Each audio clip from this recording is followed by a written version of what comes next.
미국에 있는 기업들이 올 한 해 동안 평균 임금을 3.4% 인상하겠다. 미국 전체를 놓고 이야기하는 것이고요. 모든 직급에 관계없이 전체 평균으로 3.4%를 이야기하는 겁니다. 결론적으로 말씀드리면 어떤 직급은 굉장히 많이 올라가는 직급도 있을 것이고 어떤 직급은 뭐 별 차이가 없는 직급도 있을 수 있다는 것이죠. 이러한 조사가 어떻게 나오게 됐느냐? 작년 10월하고 11월 두 달 동안에 미국에 있는 1,004개의 왜 1,004개인지는 모르겠습니다. 한국 사람이 조사한 건 아닌데 왜 1,004일까요? 1,004개의 기업을 대상으로 실시한 설문조사에서 이런 이야기가 나왔습니다. 예상 임금 인상률이 근로자 경쟁과 높은 인플레이션 속에서 지난 2년 동안 지급된 실제 인상률보다 더 빠르게 나오고 있다. 그러니까 실제로 임금이 인상되는 것보다 더 많은 임금 인상을 지금 경영진들이 생각하고 있다라는 것이죠. 윌리스 타워스 왓슨이라는 기관에서 이 여론조사를 실시를 했고요. 저희는 이 기사 내용은 CNBC 방송에서 내놓은 기사를 지금 전해드리고 있습니다.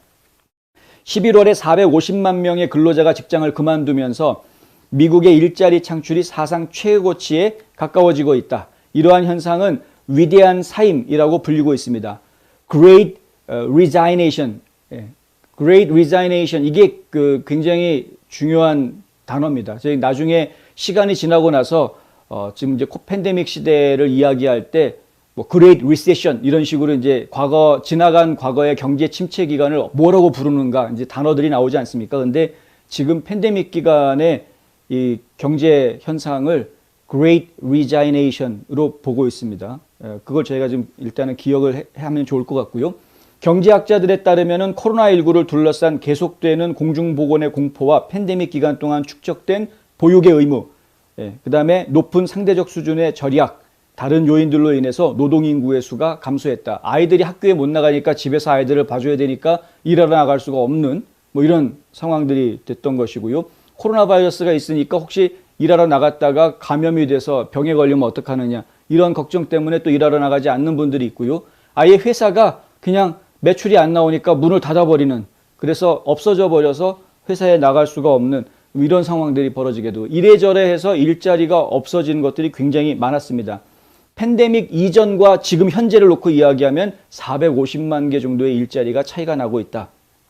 노동력 부족은 레저 산업, 그다음에 접대 산업 분야에서 두드러지게 나타났습니다. 특히 이제 술집이라든가 레스토랑, 호텔 일자리 같은 저임금 직접 일자리가 가장 심각한 타격을 받은 상황입니다. 고용주는 노동 수요에 따라서 직원을 유지하기 위해서 임금을 인상할 수밖에 없는 거죠. 일하러 나오는 사람이 적으니까 한 명이라도 더 일하러 나오라고 붙잡으려다 보니까 월급을 더 줄 수밖에 없는 뭐 이런 상황들이 벌어지게 된 것입니다.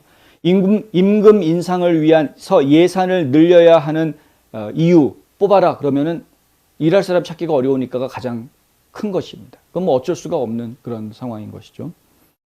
더 적은 기업들, 한 31%의 기업들이 임금 인상의 요인으로 두 번째 이유로 뽑은 것이 바로 인플레이션입니다.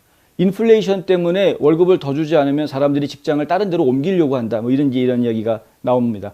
팬데믹으로 공급선이 흔들리고 소비자들이 더 많은 물리적 상품으로 소비를 옮기게 되면서 생활비는 40년 만에 가장 빠른 속도로 증가하고 있고요. 고용주들이 직원들이 증가하는 비용을 감당하도록 돕기 위해서 급여를 인상해야 될 상황도 생겼다. 근데 월급만 올려주는 거로 끝나지가 않습니다. 고용주 입장에서 보면은 팬데믹 때문에 예전에 안 쓰던 돈을 쓰게 되는 부분이 있죠. 방역. 소독도 해야 되고 마스크도 사줘야 되고 여러 가지 방역에 대한 환경들을 만들어야 되니까 지출 비용이 이 업체의 입장에서는 좀 더 나가게 됩니다. 오버헤드 코스트라고 이야기하는 인건비 이외에 다른 부대 비용들도 더 나가게 되는 겁니다. 좀 전에 보험 말씀드렸는데 웬만한 직장들 보면은 또 베네핏으로 보험을 들어주는 경우 있지 않습니까? 이 베네핏으로 들어주는 보험도 수가가 올라가고 있습니다. 그러니까 보험 수가도 올라가고 오버헤드 코스트 계속 올라가고 사무실 모든 비용들, 사무실에서 쓰는 모든 집게들이라든가 사무용품들, 소모품들도 가격이 다 올라가고 있는 이런 상황 속에서 인건비까지 올려줘야 되는 이런 이제 3중고, 4중고를 막 겪고 있는 겁니다. 경영진 입장에서는. 업체들, 오너들은 정말 힘든 시기를 지금 지내고 있습니다. 정말로. 그나마 기업다운 시스템이 갖춰져 있고 뭔가 흐름이 있는 캐시플로우가 충분하게 있는 기업들 같은 경우에는 그나마 다행히 어떻게든 버틸 수 있는데 그게 아니고요. 그게 아니고 그냥 자영업자들이 운영하고 있는 작은 업소들, 스몰 비즈니스들 입장에서 보았을 때는 너무나 힘든 생활들이 지금 되고 있는 겁니다. 월급 올려주면은 근로자들은 좋아하죠. 그런데 그 월급 조금 올려주는 게 이 고용주들한테 지금은 너무나도 고통스러운 그런 상황인 겁니다. 대기업들은 뭐 이제 그런 문제가 별로 없습니다만은 이 규모의 경제가 돌아가고 있는 대기업들 입장에서는 그렇게까지 심각한 고민을 할 문제는 아니긴 합니다만은 작은 기업일수록 고민이 크다. 전반적으로 기업의 32%가 불과 몇 개월 만에 예상 급여를 인상했다고 하고요. 월리스 타워스 왓슨이 지금 조사한 바에 따르면은 2021년 6월에 응답했던 사람들은 올해 평균 3%의 근로자 급여 인상을 책정을 했었다고 합니다. 응답자들은 2021년에 직원들에게 평균 임금을 2.8% 올려받았다고 합니다. 그런데 급여를 올려줬는데 지금 시간이 지날수록 더 올려줘야 되는 이런 상황이 되는 거죠. 작년에 한 3% 정도 올려줬는데 올해는 3.4% 정도는 더 올려줘야 될 것 같다. 뭐 이런 예상을 지금 하고 있는 것입니다.